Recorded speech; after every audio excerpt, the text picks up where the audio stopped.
everyone, welcome to Sweet Tomato Vine Homestead. I'm Linda. Today I'm inside the house because I am going to be showing you my new grow light that I have to take care of the problem that I've been having since I'm running out of space inside for my seedlings.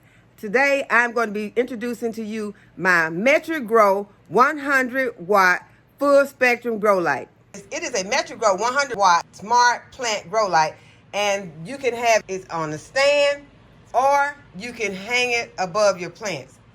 Works through remote operation, has a app, Wi-Fi, remote control, foldable and extendable steel stand. Time it for sunrise to sunset mode.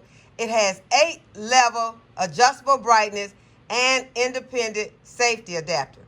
That is going to make it safe to use with your other appliances inside of your home. And this is where I have placed it, and we have it on the stand, and I have it right here by my table, and the stand goes from the floor up above the table, and you can have this to hang. It does have a chain that it came with where you can hang it up, and it is illuminating all of these plants that I have on the table. It is giving them so much light. It is like these plants are out in the sun. And it also has red, white, and blue lights. This is what is giving you your full spectrum lighting. Each light plays its individual role, but all of these lights together is what gives you the full spectrum. And that is what is going to help your plants to grow, keep them from being leggy, make sure that they are stay compact, and give them everything that they need to grow and have healthy and strong roots and stems. And these are the plants that I have set them on, and all of these here are my tomatoes, and they are looking really good. They have just got underneath this light today, so I'll be showing you what they're going to be looking like later on, because these plants right here, they were suffering because they were not able to get any light. And so now they are able to get light. I will leave the link in the description box. I will also leave a coupon code so that you can get an additional 10% off of your purchase. The weather is not going to permit them to be outside yet, so now they can be happy in here on the table underneath this full spectrum light. Now I want to talk to you all about some of these pots. I was telling you all about these brown biodegradable pots. In my opinion, these pots use a lot of water. I think that they suck up a lot of the water and the nutrients from the plant, because these plants, I think, should be larger than they are. These are my herbs, and I really feel like they would be larger if they were not in these pots. So I just wanted to share that with you all, let you know how I feel about these pots. This is just my opinion, but I know the rest of my plants will be out, and I will not have to come and water them as much as I have to water these plants that are in these biodegradable pots. They are just sucking up all the water, and I feel like they are sucking up all of the nutrients. The plants are just getting the leftovers, and I am having to water these every day. And it's not just where the pots be dry, but the soil is dry. So these plants are not getting the nutrients or the water that they need because of these pots. And you know, you can constantly add water, and you can constantly add nutrients to the plants, you know, give them more nutrients and more water. But I just wanted to let you know that doesn't mean that I won't be using these, because you know, they are very convenient as far as having to not use a lot of my pots, and they will be very convenient for me to have to be able to give away some of these seedlings, and I won't have to give away my the pot. I won't have to give away my regular pots.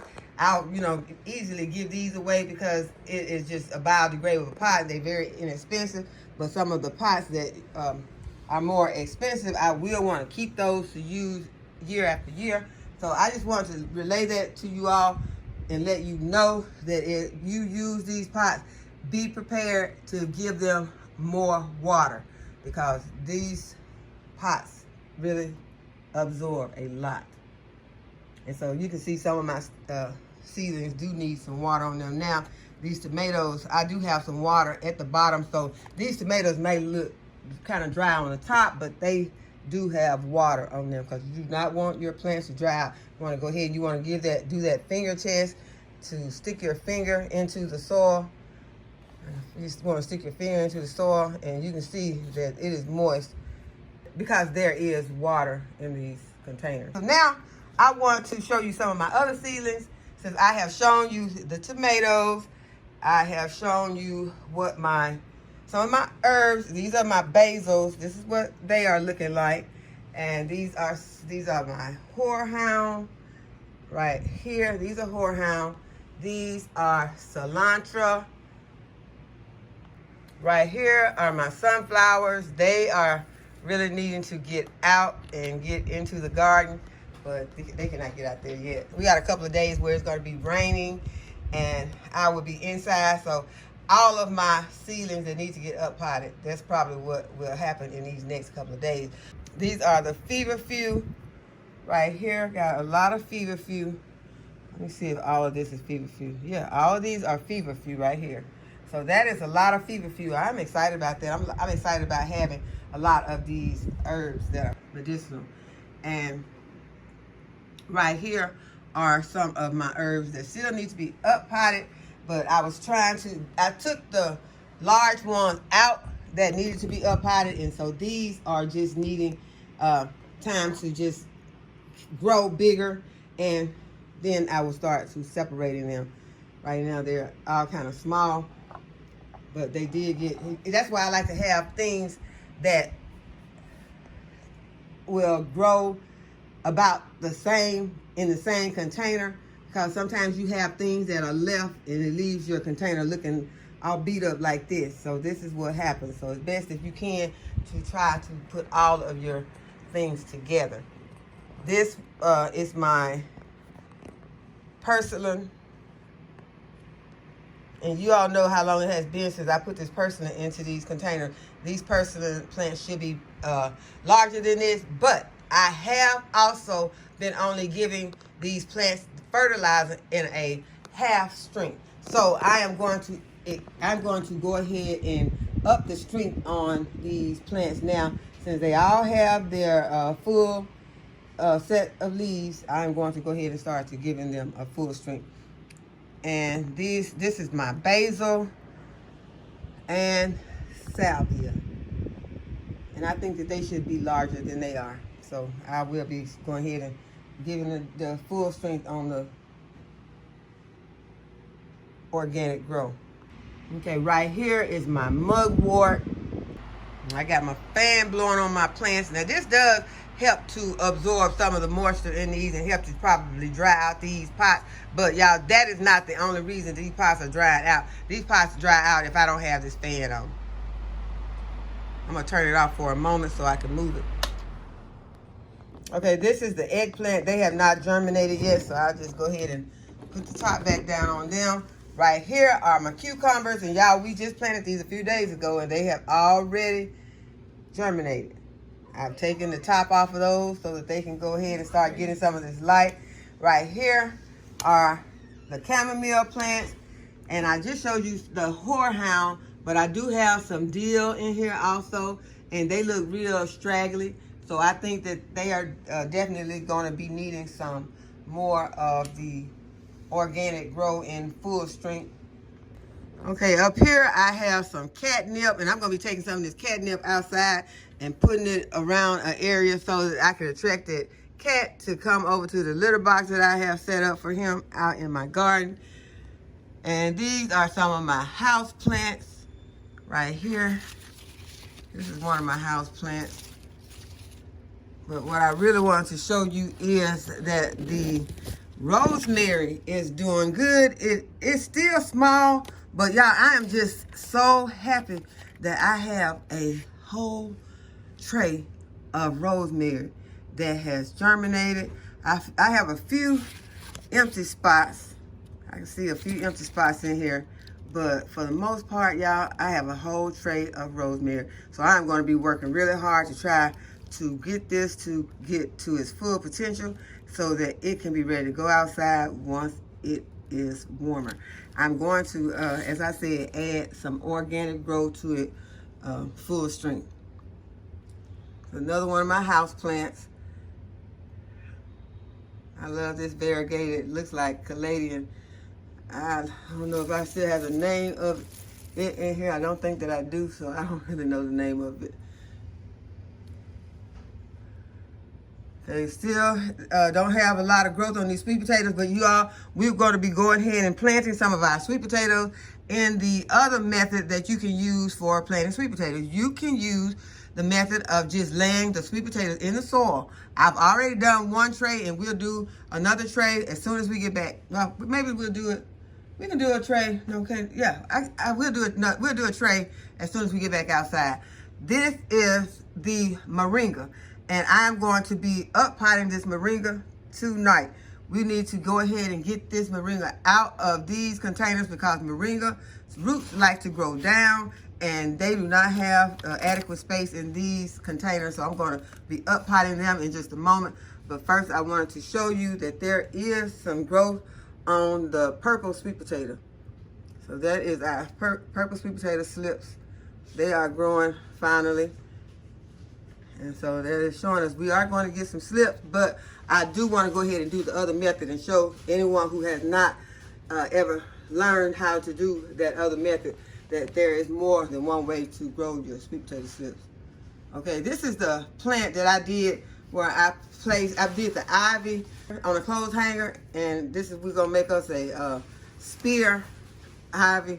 So it is forming up real nicely. So I'm happy about that. And down here have some broccoli plants. And they are about to get up potted also. So the broccoli and the moringa are going to get up potted. Some of my pepper plants, they're doing really good. As I said, they are having to be watered every day because of these cups.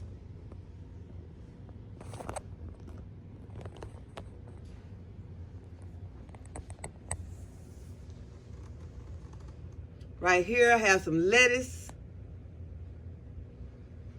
There's more purslane. Down here are what our flowers are looking like. More lettuce and some leeks and bunch of onions. I think the bunch of onions are over here. I think those are a bunch of onions and some more lettuces. Right here are the watermelons and cantaloupes and honeydew melons. Some more of our peppers. And y'all, these are some more peppers that we'll be needing to get up potted. These are the peppers that Diva Jones sent to me. There's a tree pepper in here. I don't even know how to say the names of all the peppers that she sent to me, but this is what they are looking like. And right here is our Jamaican sorrel. I put the Jamaican sorrel in the same tray with my berries and my ground cherries. And you can see that these Jamaican sorrel have grown. So I'm going to go ahead. There are the other ones have germinated. You can see there is germination on these ground cherries and the huckleberries. Pineapple ground cherries have germinated. The New Hanover, no germination on those. Wonder berries, no germination on those. And no germination on the Aunt Molly ground cherries. I'm going to wait a few days on these Jamaican sorrel to get their true leaves, and then after they get true leaves, then I'm gonna go ahead and up pot them so that I can make sure that their roots are strong enough to be up potted. I missed this tray of chamomile right here. This is a whole tray of chamomile. Okay, I was trying to decide what we were going to up pot. We're going to do some of these tomatoes and beets, and we're going to do the moringa plants. We're going to go ahead and up pot those. Okay, you all, so I was telling you how those small pots were not working that great for me. I still will be using them on some of my plants, but this is what I will be using on like my tomato plants. And I am very interested in seeing the roots in these plants. And that is why I got the clear. So I have already started to up pot some of my tomatoes. These are my purple bumblebee tomatoes. And I am excited about those plants. And I also will be putting these moringa in here. So I'm going to go ahead and fill these with some soil. And make sure you put some drainage holes into these little plastic cups. And what I'm using is one of these little nippers. And I'm just going around it and putting some slits in the bottom. And it'll need to be done quite a few times because this plastic does not want to really give. And I'm afraid that if you put just a few drainage holes in there, that once that soil is in the bottom, this will not be able to wick that water up the way that it needs to. So I'm going back around it again and, you know, just reinforcing it. And in some places, I will make those slits meet up. And that way it'd be like have a little triangle in there. And I can kind of press it and have a bigger hole in it. Because you need to be able to wick this water up into this container so that those plants can get some of this moisture. And so I'm going to go ahead. I've got these already filled. I already got these done. I'm going to go ahead and fill them with some potting mix.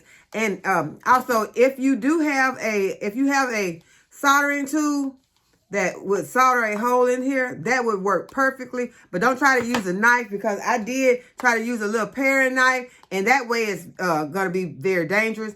And once you get those holes made with the paring knife or something like that, it's going to leave some very sharp edges that could cut you. So I don't recommend that you do it that way. But I'm going to go ahead and fill these with some soil, and we're going to up pot these moringas. I got some soil in my cups. I did not fill them all the way because, as you know, those moringa roots like to grow deep. So I am going to have to get them deeper into this cup.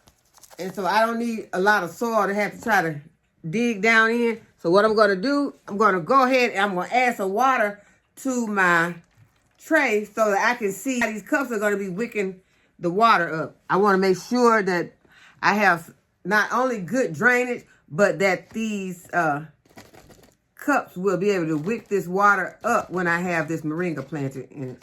Okay, I'm going to remove my moringa with this plastic knife.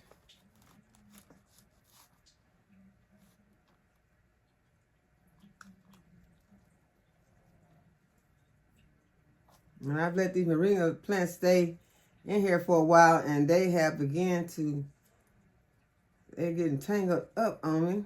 Okay, this is what the moringa root is looking like.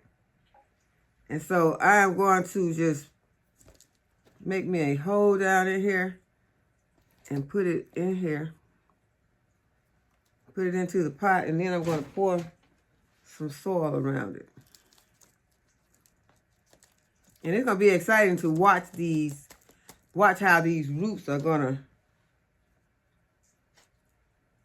grow in this container and being able to see it in this clear container. I think that's going to be exciting.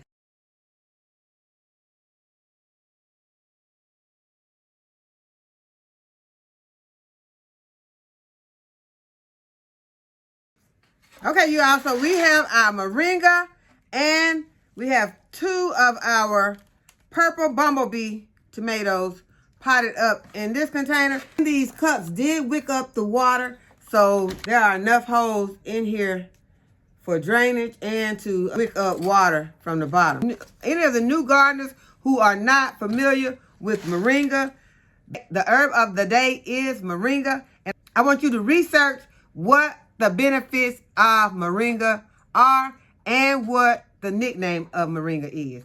Okay, now I want to show you the things I picked up at the Dollar Tree today. The first things I'm excited to share with you are my seeds that I picked up at the Dollar Tree. Got some nice seeds from the Dollar Tree, y'all. I was so excited because in my area, most of the time I could not find any seeds at the Dollar Tree. I was so excited. I went out of town and I was able to get some. I was able to go to a Dollar Tree that had some seeds, because I had been seeing that there were seeds in most of the stores, but I still had not been able to get any in my area. So today I went out of town and I did get some wonderful seeds. And the first one is delphinium.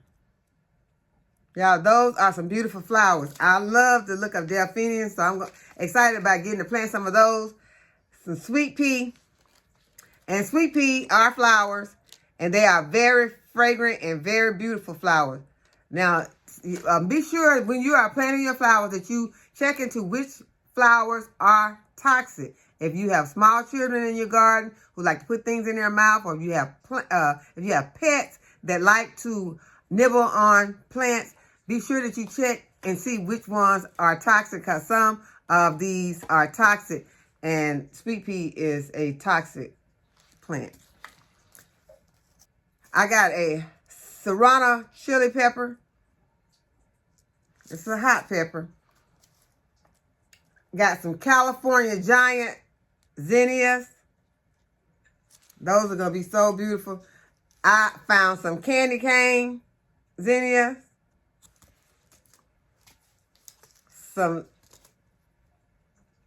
Got some Lilliput zinnias. Picked up some Bloomsdale long-standing spinach. This is my favorite spinach. Got some lavender. And y'all, I'm going to go ahead. I'm fixing to get these plants. Now, a lot of these are getting potted tomorrow. We're expecting a lot of rain and storms tomorrow. I got some mixed color Swiss chard. Now, I do have some Swiss chard planted, and I had the red. At one point, I had some bright lights, but I'm not sure I still have any bright lights out there. So this is what that bright lights look like. So I'm excited about getting some of those planted. Some dwarf blue curly kale. I love blue curly kale. It is so delicious. And most of the time, you plant this, it will come back in your garden unless you pull it out. If you cut and come again, it will come back. Also, some lacinato kale. That's what is called nicknamed dino kale. This is a giant cactus zinnia and hollyhock. So I am excited about getting all of these seeds started. Some will be direct sown in the garden, like the spinach, and probably the kale will be direct sown in the garden. I may go ahead and plant some of these, because I think that I already, well, I know this container over here does have some, okay, that's beets. So I was thinking that those beets were some Swiss chard, but those are beets. So those are some that I will be taking out and putting in the garden as soon as this weather is over with. As you know, it's some uncertainty about this weather as far as how cold it's going to get. So I don't want to take anything out until I'm sure what our weather is going to be like. But I also was able to pick up some Job's plant spikes, and I will be putting these in my house plants. These are very good for my house plants. And I also picked up some serrated pruning shears. So these were $1.25, so I think that's a really good deal, getting some pruning shears, and these are heavy. So I'm going to go ahead and open them up now, since I have shown them to you all. I think that I am going to enjoy having these, although they are inexpensive. I think that if I can get them, let's see. Although they are inexpensive, I think that I'm going to enjoy these. I'm getting these just in time for starting to pruning my tomatoes. And right here, I do still have these little bottom leaves that are close to the bottom, close to the soil. So I went ahead and clipped those off. I'm going to go ahead and take them out, because you don't want those leaves touching the soil. So I got those out, and I have another one over here. These are my purple bumblebees, and you know I love the bumblebee tomato. This time I got all colors. I got the purple, the pink, and the orange. So I think I don't know if they're orange or red, but I got all of them. And these ones were the last ones that I planted up, because the day that I planted all my tomatoes, I did not plant these that same day. So these are a little bit behind. Have some that are larger than this one, but these are a little bit behind my other one. And my moringa is over here. One of the leaves is just kind of hanging to the side, so I'm just going to take a piece of moringa and eat it. Don't forget to do your research to see the benefits of moringa. So this is our up-potted tray that we have potted in these clear cups, and we're going to be excited about looking and seeing what those roots are going to be looking like. I also picked up this watering can. Now, the watering can was not $1.25. It was $5. But, y'all, for $5, you see how huge this can is. This is a wonderful can. This will make a great gift for a new gardener. It is wonderful. So if you are a new gardener, step up one of these at your Dollar Tree. I think that this is an amazing size for $5. So those are the things that we got at the Dollar Tree today. I think that is all of the stuff that I got from the Dollar Tree today. I'm looking around. I picked up, these are my duplicates of the seeds that I got. So these are not all of the seeds that I got.